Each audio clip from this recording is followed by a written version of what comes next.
Bien, compañeros, ya hay 18 conectados. Andrei Pérez, muy buenas noches. Chile,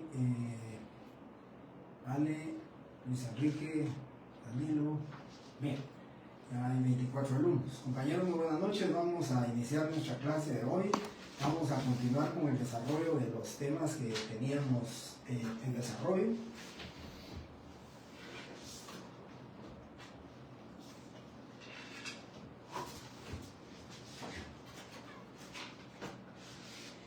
Bien, perdón. Aldo y Jenny XB, buenas noches. ¿Está bien? Mañana ya estamos entonces listos para continuar con la clase. Solo un comentario rápido. El día ayer les mandé a ustedes el caso que tienen que redactar, el caso que tienen que practicar, hacerlo. Yo espero terminar, no espero, tal vez no, pero el día viernes voy a terminar la parte de la estructura llamada cierre.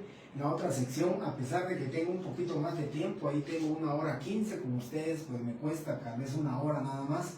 Entonces, no creo que termine la parte del cierre hoy, pero ya el viernes que la termine ustedes, el caso concreto que les envié, ya lo pueden ustedes, digamos, redactar, lo van a redactar, van a practicar para hacer ustedes este caso concreto, ¿verdad?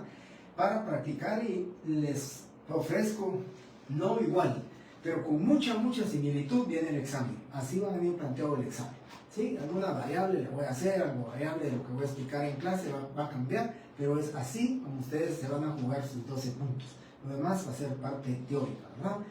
Bien, además, decía en la otra sección, van a ser 4, fíjense que solamente 4 representaciones legales son las que yo voy a examinar para el día del examen, solamente 4.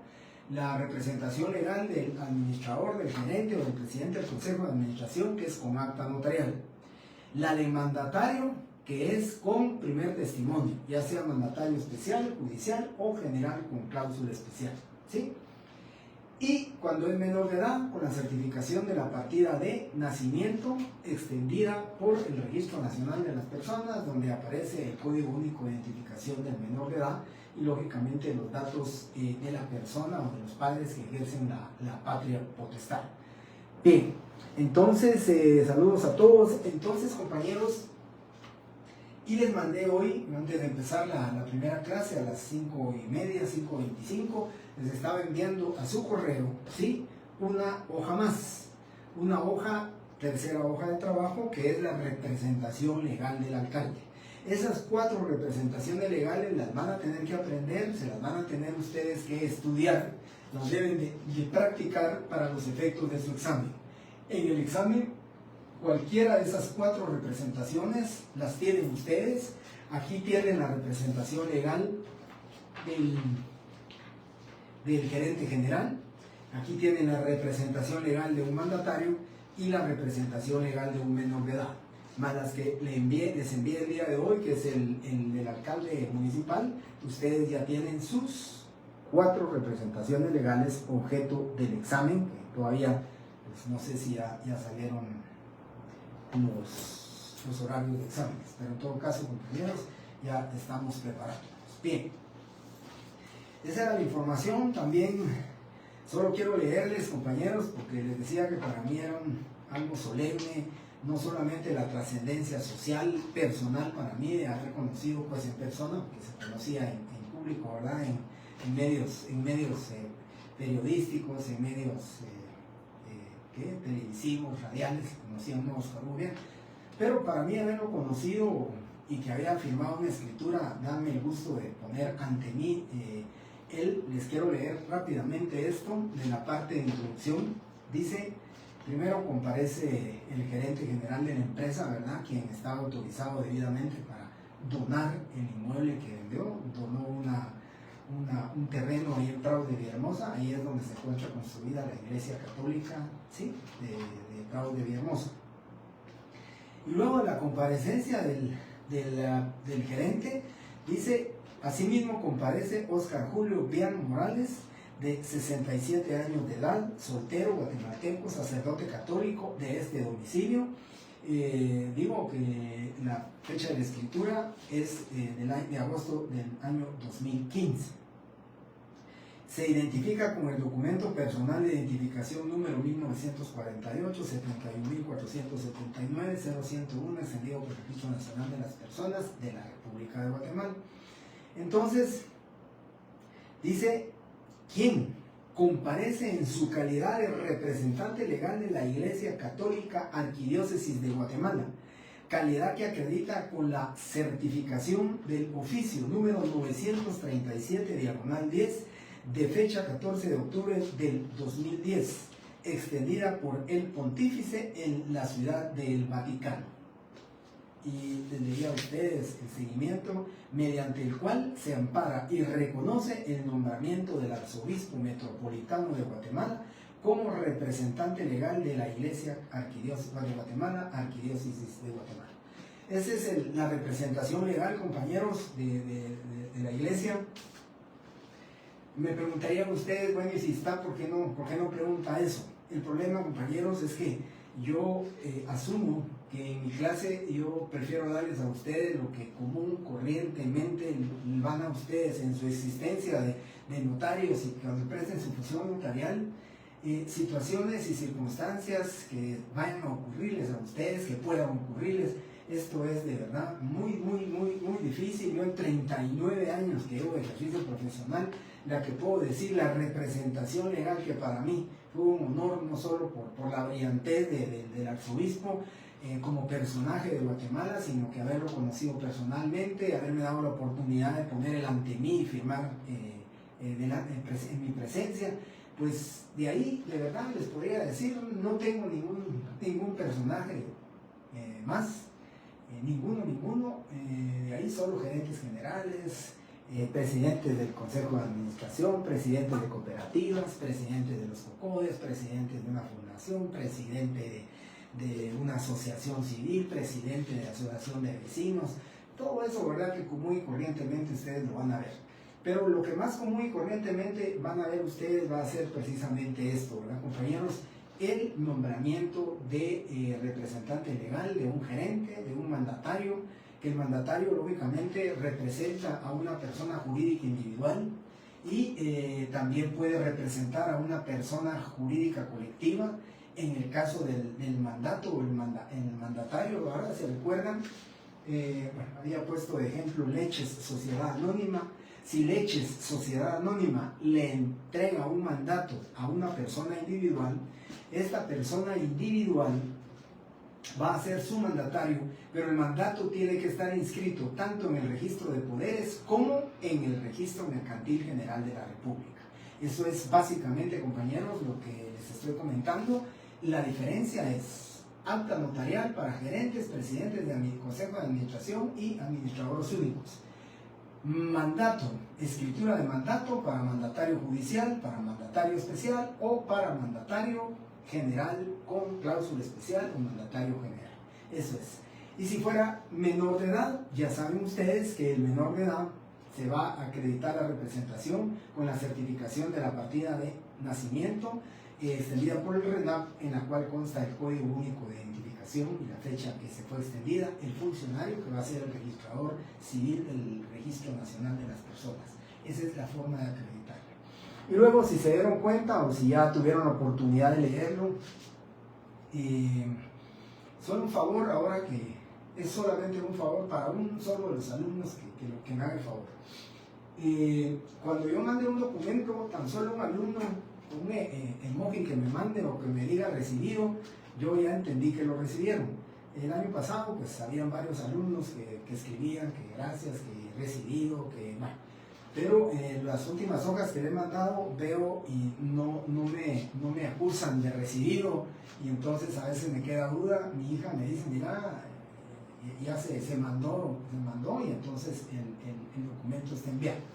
Como para la virtualidad, pues los hijos de uno son los que lo regañan y los que le enseñan a uno, pues yo todavía me quedo con la duda y digo, hasta que mire que alguien me conteste que lo recibió, ya sé que lo recibieron los demás. Así que, como único favor para uno que me quisiera hacer el favor de ponerme recibido, suficiente, compañeros, para poder yo tener la certeza de que ya lo recibieron.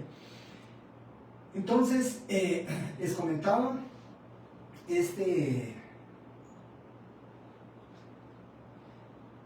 bien, muchas gracias, Cecia. Voy a chequear entonces eso, porque de repente ese es el problema, ese es el tema, ¿verdad?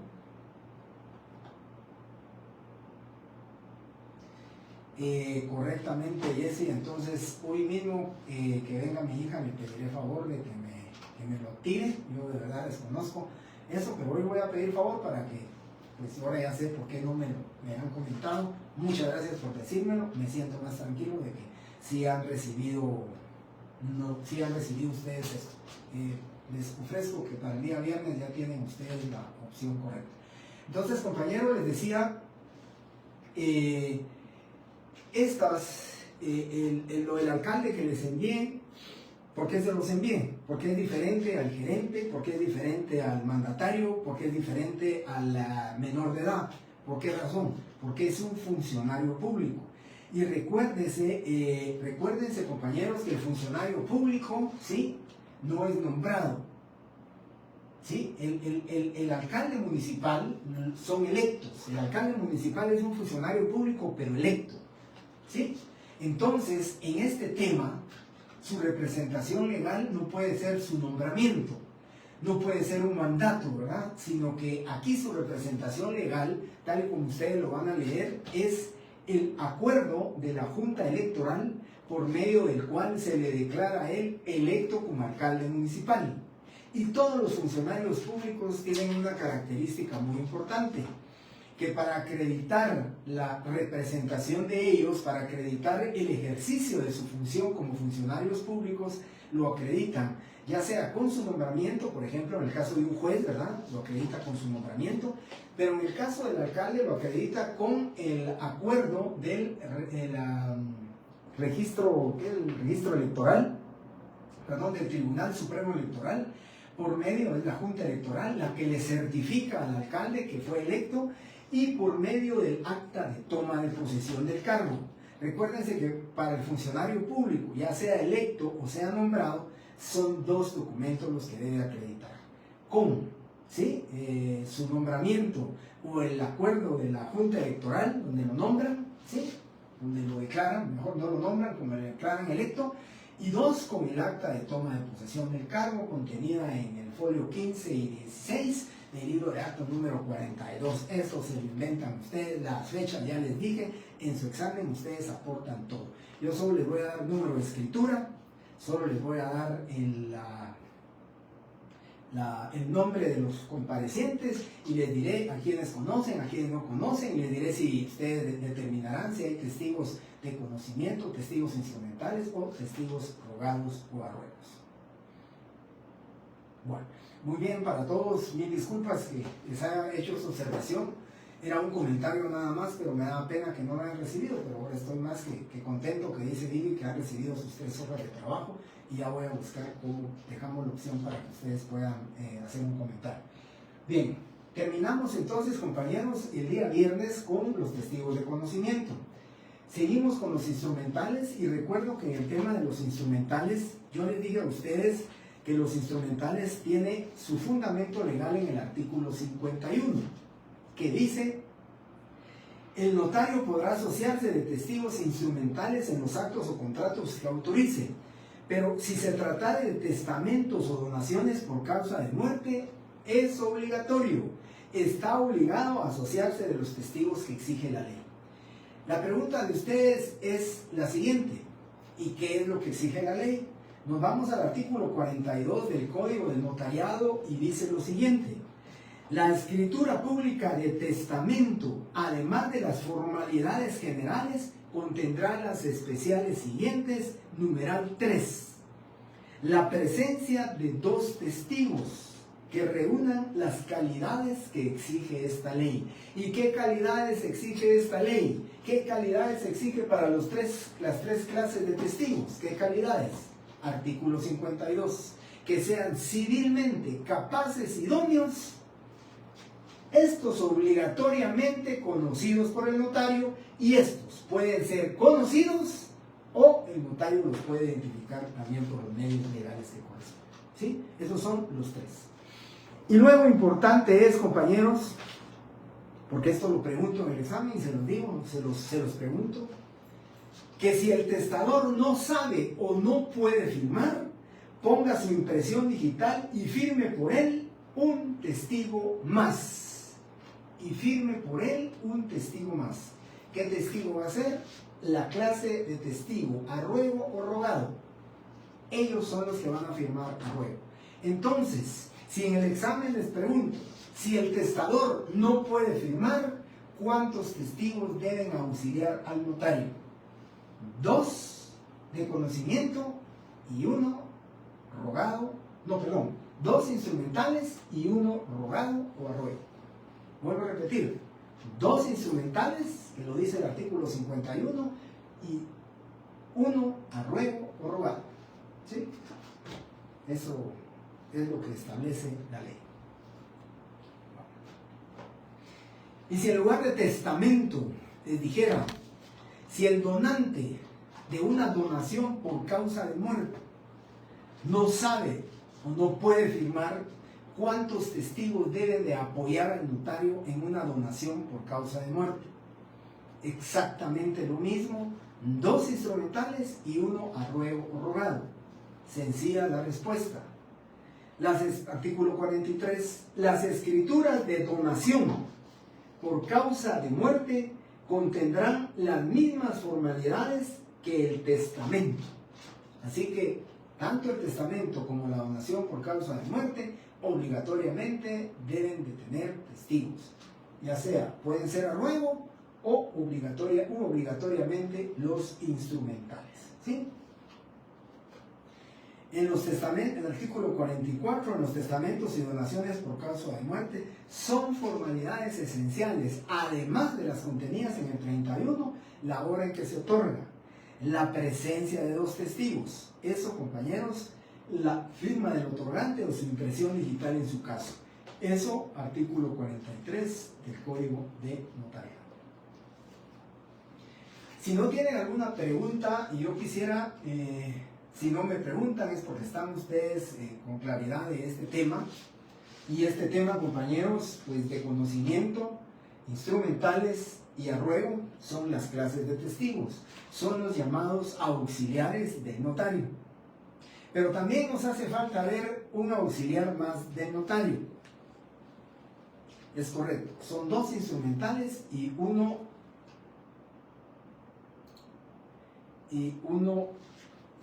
a ruego o rogado, ¿no? Si no sabe, no puede firmar. Bien. Y luego, compañeros, dentro de los auxiliares del notario, es importante que ustedes sepan los auxiliares del notario.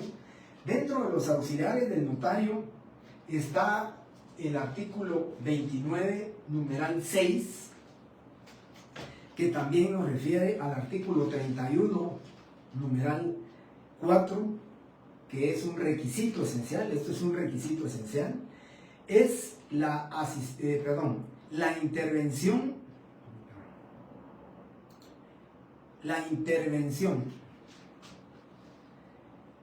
Wilson Haroldo. Los testigos instrumentales son los que están contenidos en el artículo 51. Dice la ley que pueden ser en cualquier escritura, los puede hacer uso el notario, o en su defecto es obligatorio que en testamentos y donaciones por causa de muerte tienen que haber 2 testigos instrumentales en el testamento. Lo dice el artículo 42 y también lo reafirma el artículo 44 del Código de Notariado. ¿Sí? Bueno, entonces les decía, el intérprete o traductor jurado. El traductor jurado, compañeros, es la persona que va a traducir, y el intérprete igual, la persona que va a traducir al idioma español, un idioma que el otorgante, el compareciente, no puede entender, no puede hablar. Entonces es un traductor jurado el que necesitamos nosotros, que nos auxilie, que nos apoye, que nos asista, y lo dice el artículo 29, numeral 5. La intervención de un intérprete nombrado por la parte que ignore el idioma español el cual, de ser posible, deberá ser traductor jurado. Si el intérprete no supiere o no pudiere, lo hará por él un testigo. Tipo de testigo, rogado. En este caso de los intérpretes, compañeros y traductor jurado, yo solo quiero comentarles que es importante que lo conozcan, que lo sepan. Yo ofrecí y lo voy a hacer. Les voy a enviar a ustedes una hoja en la cual está la comparecencia de un testigo, de un traductor jurado o de un intérprete, para que ustedes lo tengan, para que ustedes lo guarden, para que ustedes lo puedan guardar. Posiblemente el otro año les hagan hacer una escritura pública completa con la comparecencia de un ciudadano brasileño que solamente habla portugués, y entonces van a tener que hacer la comparecencia de un traductor jurado. Yo en el examen no lo voy a preguntar, así que es para que conozcan, es para que sepan el traductor jurado que tiene que comparecer, es obligatorio. El requisito esencial si una persona no habla el idioma español, que es, ya saben, la Constitución, el Código Notariado, la Ley de Organismo Judicial, la Ley de Extranjería, la Ley de Nacionalidad. Nuestro idioma español es, ¿sí? Perdón, el idioma oficial es el español, de tal manera que si alguien no sabe el español, tiene que haber un traductor jurado, un intérprete. Por ese motivo yo no se los voy a preguntar. ¿Y por qué? Trato la manera, compañeros, a veces por factor tiempo. Ya ustedes el otro año o cuando estén estudiando su privado van a ver la inmensidad de abanico o de abanicos que van a encontrar ustedes para estudio, pero tienen que refrescarlo. Yo siempre he dicho y pienso que con mis cátedras, con mis clases, muy modestamente, traslado a ustedes lo que a mí mi casa de estudio me enseñó, lo que mis profesores me enseñaron, lo que estudié para mi examen privado, lo que terminé de estudiar precisamente con ese examen. Pero yo les quiero enseñar lo que posiblemente las incidencias notariales que más, digamos, comúnmente puedan ocurrirles. Por ejemplo, hoy solo leí lo de Oscar Hugo Bian y les digo, en 39 años no tendré ningún personaje más y creo que ya no lo voy a tener. Pero luego también, compañeros, en 39 años tan solo un traductor jurado, hice constar yo, comparecer en una escritura pública. Comentaba en la otra clase, la empresa construyó Altavista Golf y Tennis Club aquí en San José Pinula hace muchos años, demasiados años, hace unos 15 o 20 años. Ellos construyeron ahí y entonces tenían que hacer un campo de golf, no sé cuántos son los hoyos oficiales, 18, 19, eso no lo sé yo. Pero recuerdo que buscaron a un especialista de green, ellos le llaman el green, que es la capa de grama, ¿verdad?, que tienen ahí en los campos de golf, para que viniera a asesorar o para que dirigiera, para que revisara, para que inspeccionara la grama, su colocación, su riego, su cuidado. Entonces se le tuvo que hacer un contrato de prestación de sus servicios. No eran profesionales, porque me lo hicieron la pregunta en otra clase. Él no, él por su expertise lo logró y lo encontró precisamente por la gran experiencia que tenía en campos de golf. Es como un jardinero que no es profesional de la jardinería, pero un jardinero que lleva 20 años ya sabe qué plantas la debe cortar a tal altura, qué tipo de grama, qué tipo de tierra, qué tipo de flor, todo eso lo sabe. Muchas veces el jardinero lo sabe mejor que un ingeniero agrónomo que no tiene la práctica de la tierra, que no tiene la práctica de las plantas. Entonces se le hizo un contrato y él era francés, maltés, ¿verdad? Me imagino, no ha fallecido. Era unos 5 años tal vez mayor que yo en esa época. Entonces alguien consiguió a un francés residente en Guatemala, que hablaba muy perfectamente el idioma francés, y él hizo el favor, ¿verdad? Y entonces la comparecencia es que él comparecía en su calidad de intérprete, porque no era traductor jurado, y declaró bajo solemne juramento y de conformidad, estaba en conformidad con la ley, que él sabía traducir del idioma francés al idioma de Guatemala. Él compareció en la parte final, dice constante que se lee lo escrito a todos los otorgantes, quienes se enteraron de ese contenido, objeto, validez. No, se lee todo lo escrito a los otorgantes, a excepción del señor tal y tal, quien, el traductor jurado que comparece en el presente instrumento, le da lectura al contenido del mismo en idioma francés traducido al idioma español. leen lo escrito los otorgantes y enterados de su contenido, objeto, validez, lo aceptan, ratifican, firman y firmaron los otorgantes. Y ese es el único que yo tengo, compañeros, que yo recuerdo, por supuesto, ¿verdad? Y de ahí, pues, solamente les sugiero en una escritura pública. Aquí hay mucho coreano. Los coreanos, de verdad, tienen una habilidad muy grande para poder hablar el español de manera muy rápida. No lo hacen con mucha rapidez, no lo hacen bien, pero lo hablan. Ellos dicen que lo hablan. Entonces, regularmente, los coreanos, yo he hecho un par de contratos de arrendamiento y ellos regularmente dicen sé español. Yo sé español y ellos dicen sé español. Piden escritura para leer los sellos y que lo quieren leer, y si uno se la lee dice que entienden. Y entonces, compañeros, lo que uno debe salvar es su responsabilidad.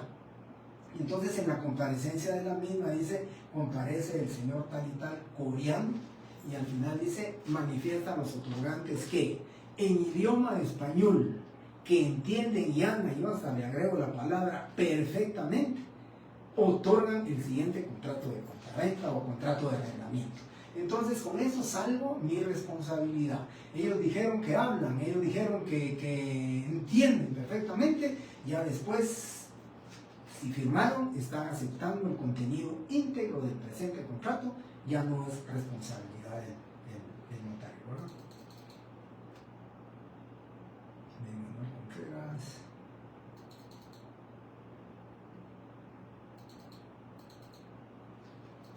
Ahorita voy, ¿cuáles son los testigos instrumentales? Ya se lo dije, Carlos Nix. Esos serían los casos de una persona que sea muda, licenciado. Sí, en el caso de una persona que sea muda, sí, pero el tema es que si es muda, escucha, no es sorda. Entonces a ella sí se le puede leer el instrumento público y ella pues va a manifestar, ¿verdad? Con su firma va a aceptar, va a leer el instrumento público, dice que lee el instrumento público, ¿verdad?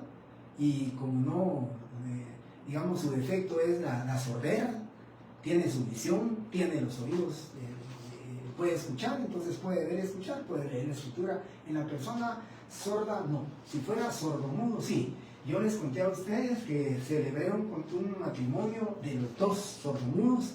Mi amiga me pidió favor, su hermano era sordomudo, él con su novia, pues yo le celebré el matrimonio y nos ayudó una persona de ahí de Ciegos y Sordomudos en el periférico, pedimos favor y la verdad es que dijimos que nos cobrara, pero no, ella no quiso cobrar, ella llegó, pues se quedó un ratito en la cena que dieron, pero ella lo único que me pedía es que hablara despacio porque les iba haciendo pues, los ademanes, les explicaba, les decía, explicaba y recuerdo mucho que lo único que realmente entendía era aquí y cuando hacía así el corazón y así.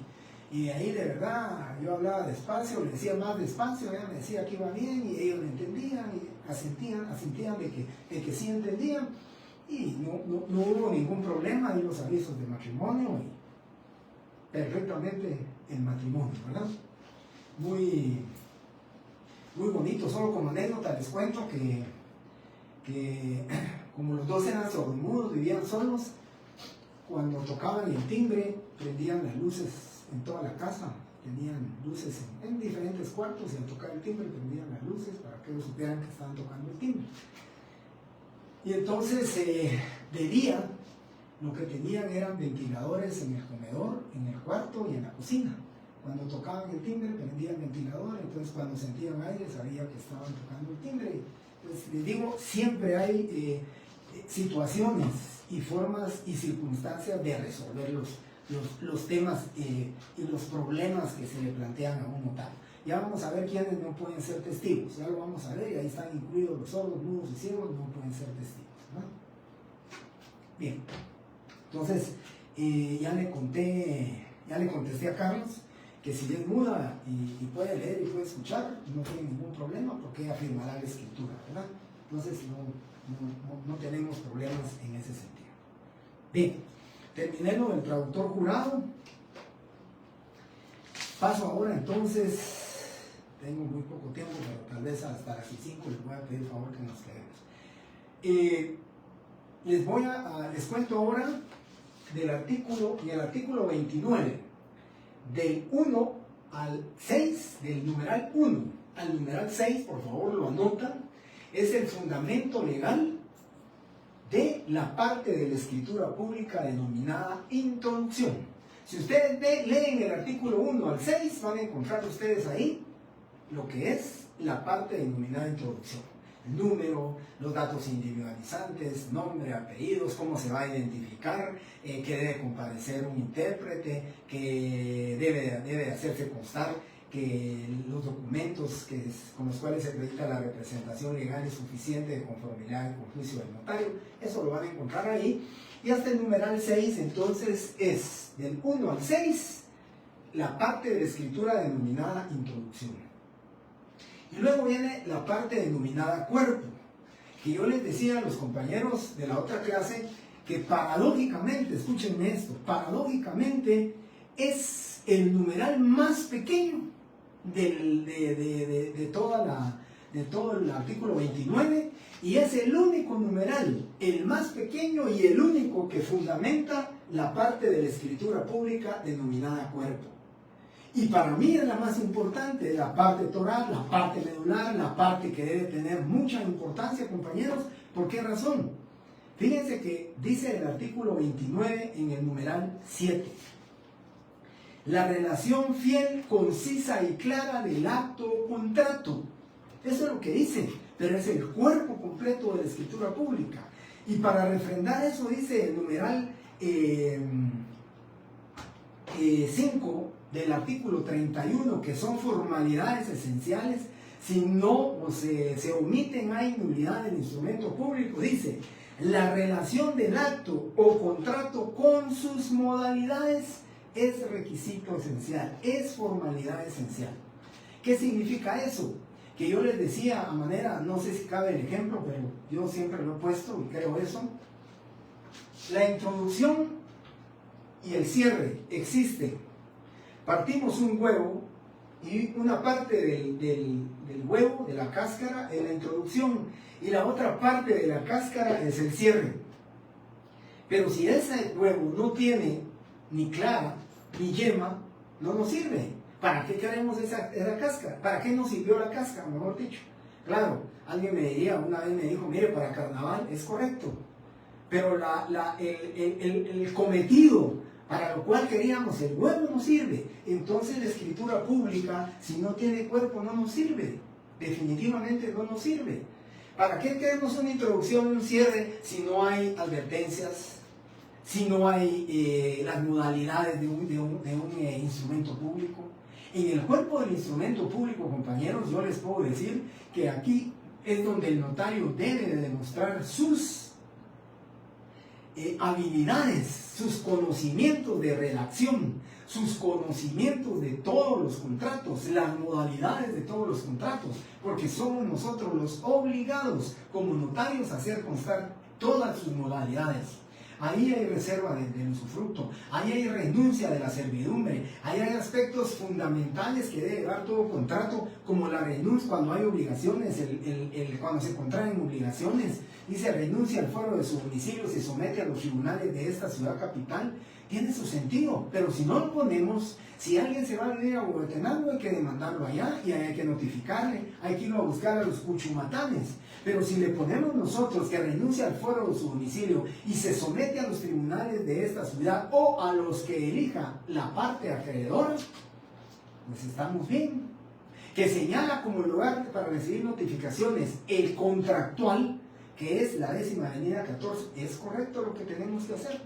Pero ¿qué tiene que hacer un notario cuando hay obligaciones que cumplir? Tiene que fijar un plazo, tiene que fijar un interés, tiene que fijar una forma de pago, tiene que fijar un lugar de pago, tiene que fijar la cantidad a la cual se está obligando. Si no, compañeros, si no se fija, por ejemplo, me dirán ustedes, pero es que si no fija la forma de pago, pues entonces, compañeros, dice la ley, hay que ir ante un juez. ¿Por qué instar a un juez, a un juzgado, para que el juzgador diga, bueno, como no hay no dice lugar de pago ni forma de pago, pues la forma de pago va a ser bimensual o va a ser trimestral, como el juez quiera, o la puede poner quincenal, y puede poner el lugar de pago se le ocurre a él, mire, ¿usted dónde vive? Es que yo vivo en Puerto Barrio, Livingston. Bueno, entonces que ahí se haga el pago, y ahí lo van a hacer. La situación es la responsabilidad del notario cuando él, con esa claridad, con esa prácticamente su redacción, donde dice fiel, clara, concisa, no por mucho escribir se va a hacer una buena escritura, la escritura concisa. Yo recuerdo a mi profesor que decía, no por mucho escribir se va a redactar mejor. La mucha escritura puede llevar a confusión, o se puede llegar a tener incongruencia entre una cláusula y la otra cláusula. Entonces, compañeros, seamos concisos, seamos claros al momento de nuestra redacción. ¿Sí? Bueno, ese es entonces el cuerpo de la escritura pública. Y el cuerpo de la escritura pública está en el artículo 29, numeral 7 del Código de Notariado. Ese es el cuerpo de la escritura pública. Para mí lo más importante, ¿verdad? Y ustedes son los que como notario deben de saber redactar, tendrán que saber redactar, porque son ustedes los que conocen la ley. ¿Sí? Ese es el cuerpo de la escritura.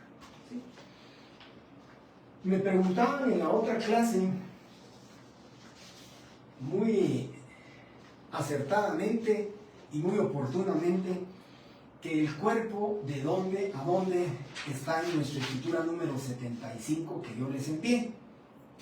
Fíjense que en la escritura número 75 que yo les envié, para que tomen ustedes nota, subrayen, por eso les decía que era bueno que lo hicieran a renglón abierto para subrayar, vamos a ir comentando más de estos temas, donde dice, ustedes saben que la parte de la escritura denominada introducción termina donde dice de conformidad con las siguientes cláusulas, o de conformidad con las cláusulas siguientes, dos puntos. Y ahí termina la parte introducción. Y la parte denominada cuerpo de la escritura comienza en la cláusula primera, donde dice la palabra primera, y termina al final de la cláusula cuarta, esta escritura.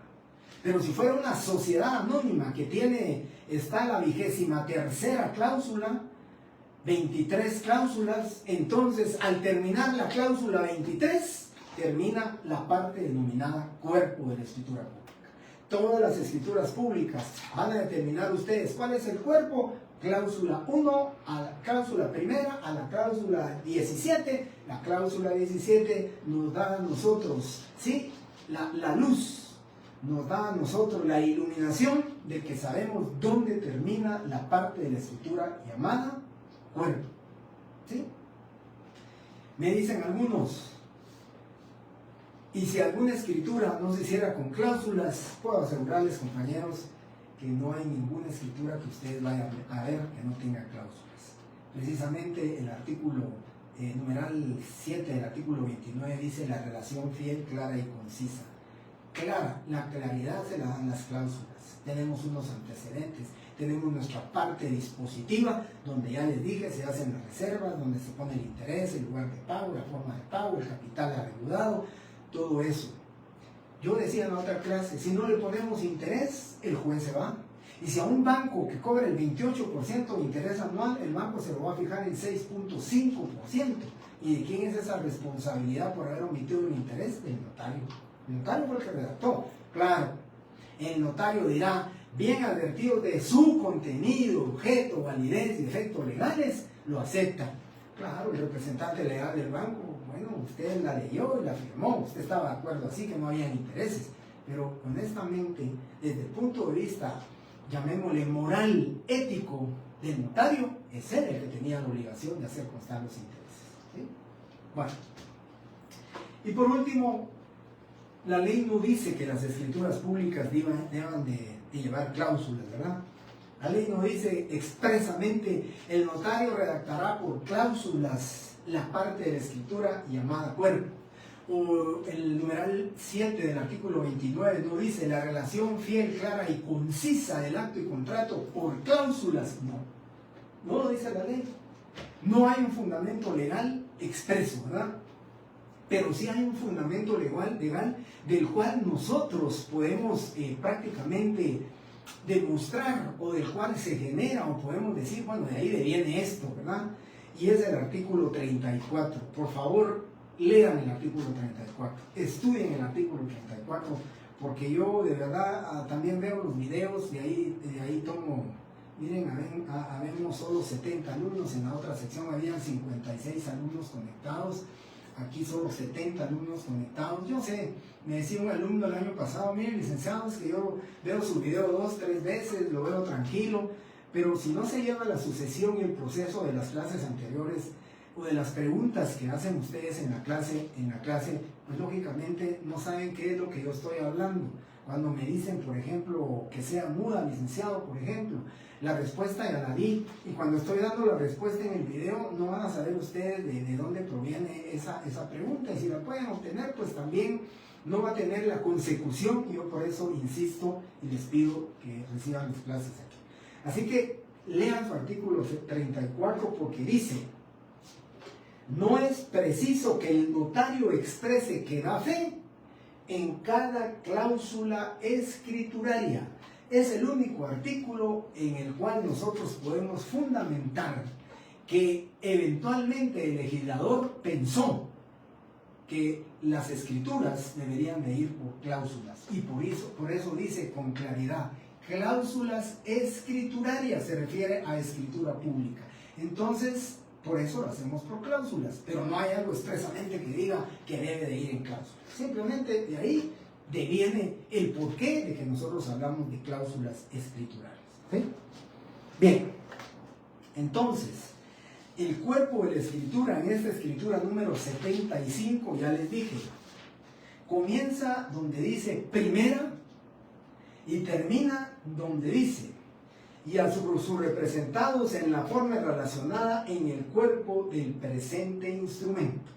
Aquí está la parte denominada, aquí termina la parte denominada cuerpo del instrumento público. ¿Correcto?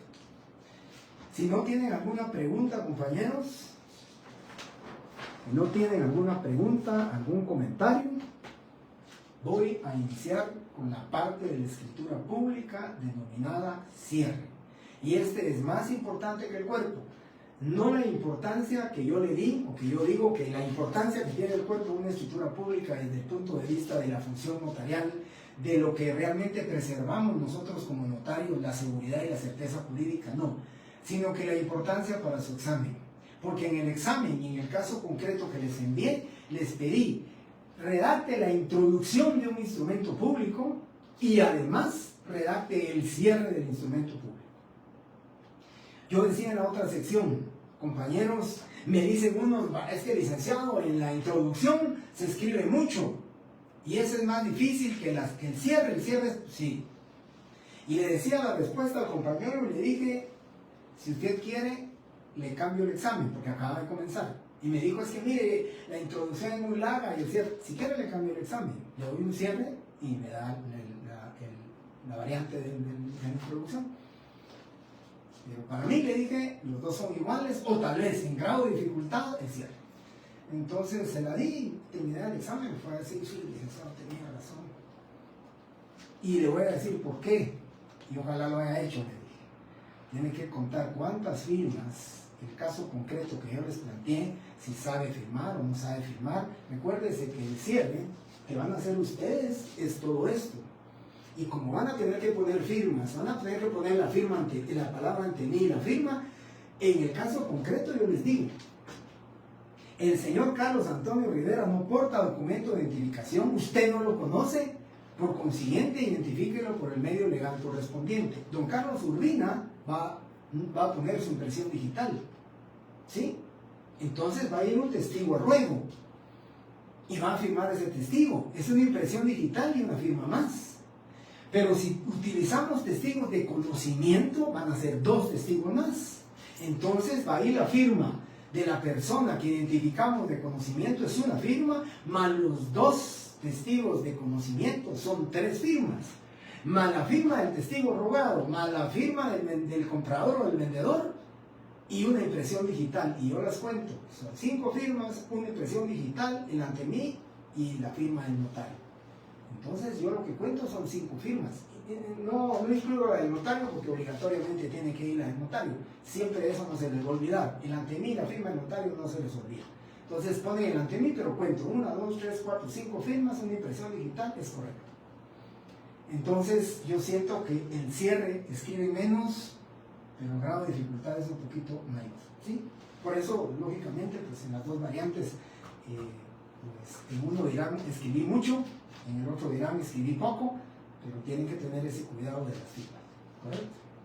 Bien, ¿estamos listos, compañeros? Solo contesten uno que me diga, ya estamos listos para...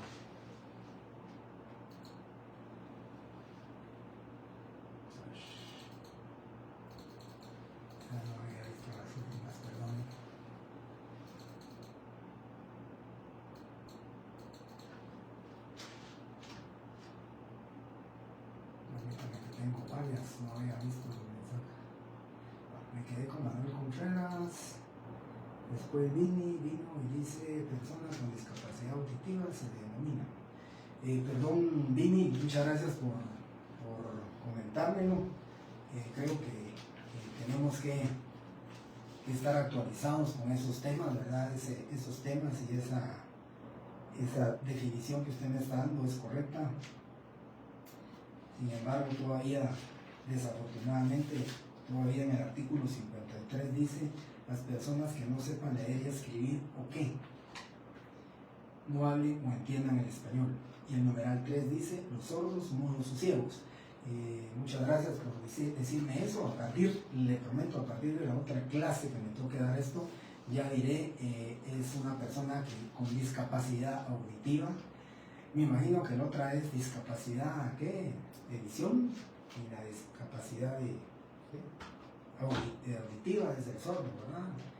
Y el otro del lenguaje. Pero muchas gracias, Vini, por hacerme la observación. Ya lo anotaré aquí en mi artículo 53 del Código Notariado, y también tendría que anotarlo, si ustedes lo recuerdan, tendría que anotarlo para hacerle la observación. No puedo ir en contra de la ley, pues se los tengo que leer, pero para hacerle la observación voy a tener que decir aquí el numeral 3 del artículo 3. También dice los ciegos, sordos o mudos y los que adolezcan de cualquier otro defecto físico. Pero voy a hacer la anotación correspondiente porque creo que es muy importante que les haga la salvedad que ahora pues con el desarrollo de la tecnología, el desarrollo también de los temas, ¿verdad?, de la discapacidad, entonces debemos de tener cuidado con esto. Bien, buenas noches, licenciado. Tengo una consulta, el profesor de la hoja de trabajo con Chito LB. Lamento no poderle contestar eso, compañeros. Hoy alguien me envió una fotografía pidiéndome que le revise su nota. No se la puedo revisar porque imagínense, tengo 338 alumnos y con solo la mitad que me pidiera la revisión de los documentos me sería imposible. Por consiguiente, yo el día lunes de la otra semana, porque tal vez el viernes, ya empezaré. El viernes de la otra semana ya les diré a ustedes cómo se debe resolver la hoja. Y entonces voy a tomar nota de lo que usted me pregunta, instrumento y otorgante y los datos del inmueble y los intereses. Eso, tengo una consulta trabajando en relación de la hoja trabajo 2 con relación a los datos. Instrumento, otorgante y los datos del inmueble y los intereses. Los datos del inmueble y los intereses deberían ir en el cuerpo de la escritura, ¿verdad? Y el otorgante tiene que ir, si está otorgando, tiene que ir, sus datos individualizantes tiene que ir en la parte de introducción de la escritura. Pero les daré la respuesta más concretamente el día viernes. Ya a Carlos Mins ya le contesté dónde termina el cuerpo. Perdón, el cuerpo dice, ¿verdad? Ah, sí, el cuerpo termina donde termina la cláusula cuarta, o bien diría yo, en cualquier escritura donde termine la última cláusula, ahí termina la llamada. Vini dice, ¿cuántas cláusulas puede llevar una escritura? Las que usted quiera. Aquí dice cláusulas escriturarias, la ley no dice cuántas. Yo vi una escritura pública de una sociedad anónima que tenía 72 cláusulas. Pero escuchen esto, ahorita no les podrá dar el número, pero es algo de verdad marciano si ustedes quieren. Pero yo conozco José María Marroquín, creo que se llama el notario, que hizo la compraventa en el tiempo de Álvaro Arzú, hizo la compraventa en esa época se llamaba Guatel, hizo la compraventa de eso, y él, digamos, les voy a explicar, tiene una sala para esa única escritura que hizo. las tienen pastadas todas las escrituras, y si no estoy mal, estoy tal vez diciendo mal el número, pero creo que es superior a 500 tomos. 500 tomos. O sea, la escritura pública. Solo llamémosle la escritura número 50, tenía 500 tomos. Se pueden imaginar ustedes cuántas hojas de papel sellado especial para protocolos. De esa misma manera les puedo decir, si él lo hizo por cláusulas, pueden imaginarse ustedes cuántas cláusulas escriturarias tenía su escritura. Así que las cláusulas las que ustedes quieran. Hasta dónde termina el cuerpo de la escritura, perdón, ya lo dije, termina hasta donde termina la última cláusula. Si eran 72 cláusulas, donde termine la cláusula 72, termina la cláusula, la parte de la escritura. Con el ejemplo que mandé, sí, Beatriz, con el ejemplo que mandé, la cláusula de aceptación, o sea, la cuarta, ahí termina, donde termina la cláusula cuarta, termina el... Correcto, Audel Herrera, así es, termina del presente instrumento público.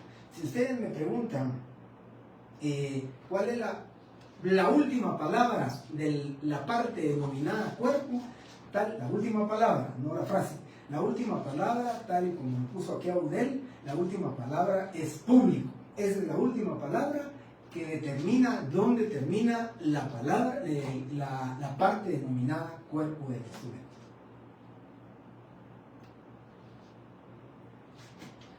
Jessy Aldana, correcto. Jessy, es correcto. Depende de la redacción, es correcto. Puede ser 2, 3. Yo conocí un notario que una compraventa la hacía en 2 cláusulas. Hay notarios, yo la hago en 4 cláusulas. Hay notarios que la hacen en 5. Depende de la redacción del notario, ¿verdad?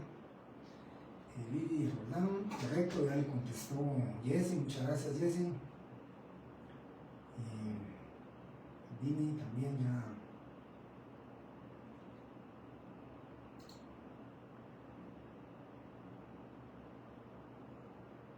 Tengo una consulta. Está aquí, está arriba. Beatriz.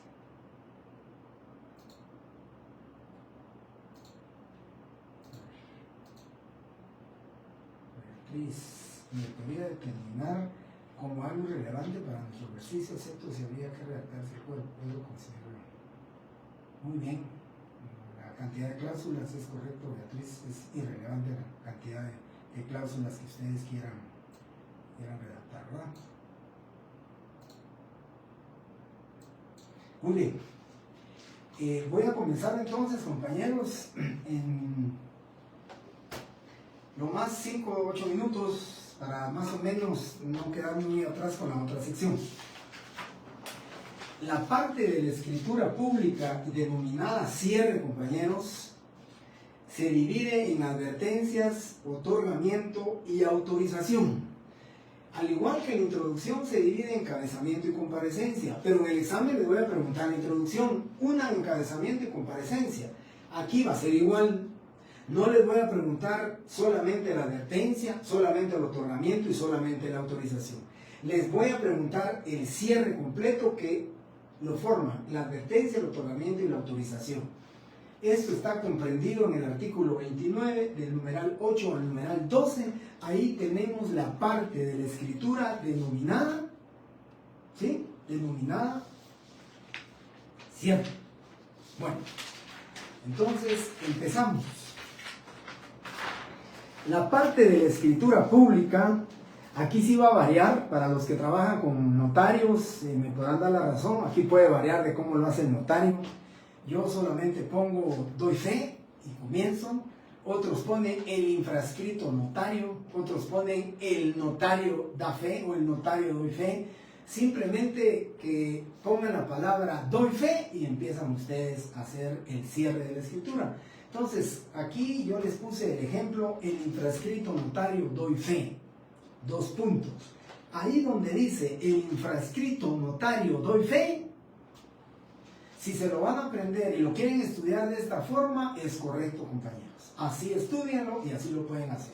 Si solo comienzan con doy fe, que todo lo escrito me fue expuesto, que tengo a la vista el documento de identificación relacionado y descrito, así como testimonio de la escritura pública número 225 de fecha 19 de septiembre del 2014, autorizada en esta ciudad capital por el notario Wilson Estuardo Valle Quiroga, ¿sí? Aquí estoy leyendo toda la parte de la escritura denominada advertencias.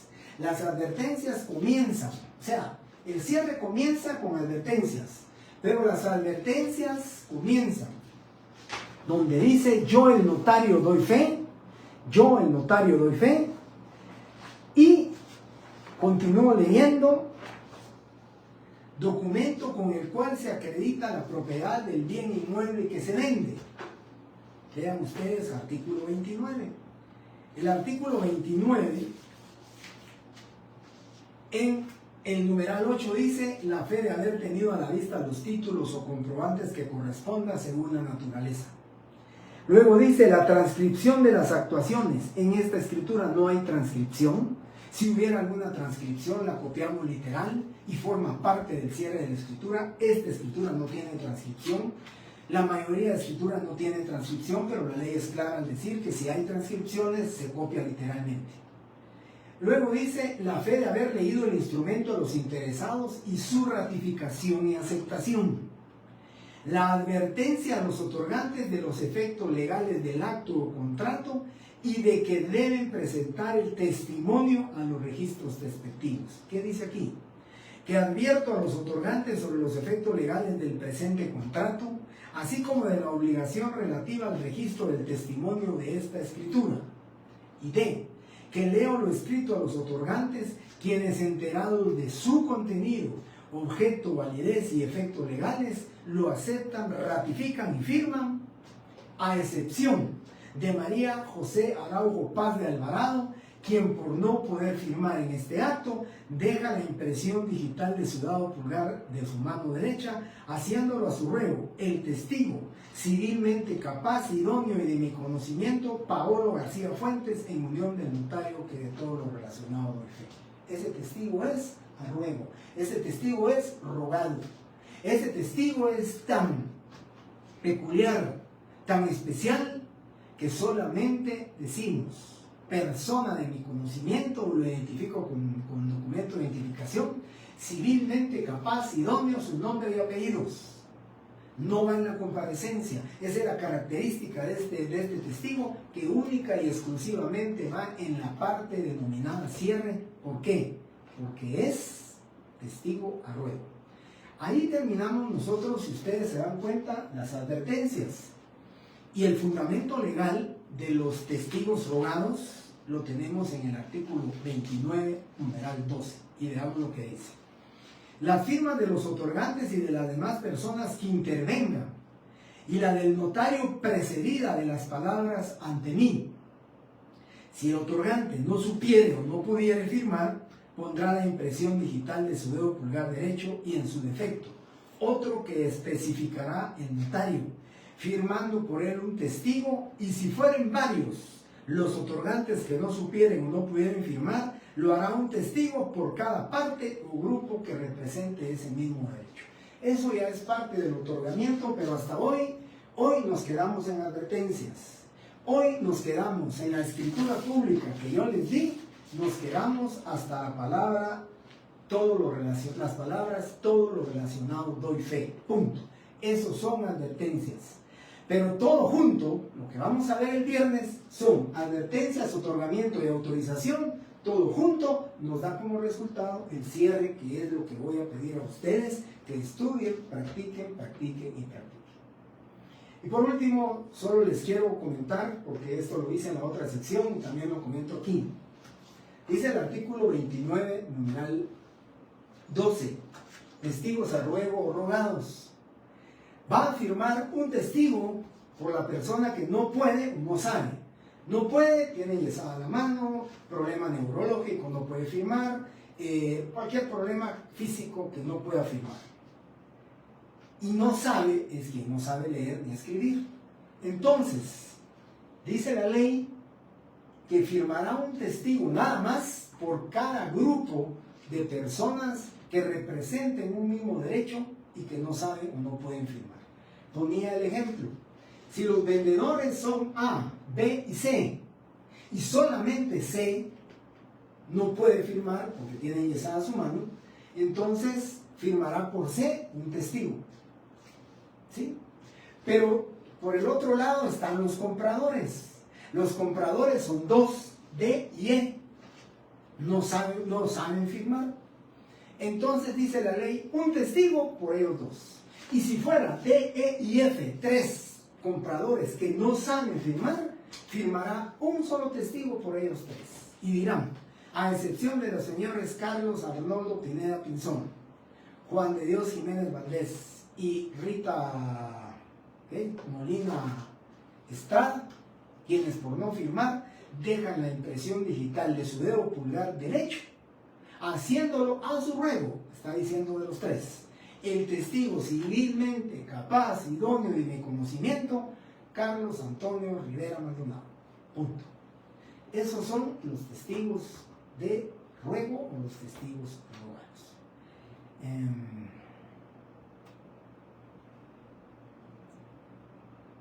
Muy bien. Entonces, compañeros, voy a tratar la manera de que mi hija me apoye con esto, de que ustedes pueden contestar que sí lo recibieron. Voy a enviarles, voy a ver qué les envío. Algo les enviaré de lo que platicamos el día de hoy. Algo les voy a enviar para que pueda yo constatar que ya dieron la opción para poderlo hacer. Compañeros, muchísimas gracias por su tiempo. Les robé 7 minutos según mi control y mi reloj. Muchas gracias por estar ustedes aquí presentes. De verdad que es un gusto para mí poderles transmitir y trasladar los modestos conocimientos que tengo y que mi casa de estudio me dio. Muchísimas gracias, compañeros. Que tengan muy feliz noche. El viernes estaré con ustedes. Primeramente Dios, a las 7 de la noche para que continuemos con este tema de la escritura pública. Muchísimas gracias.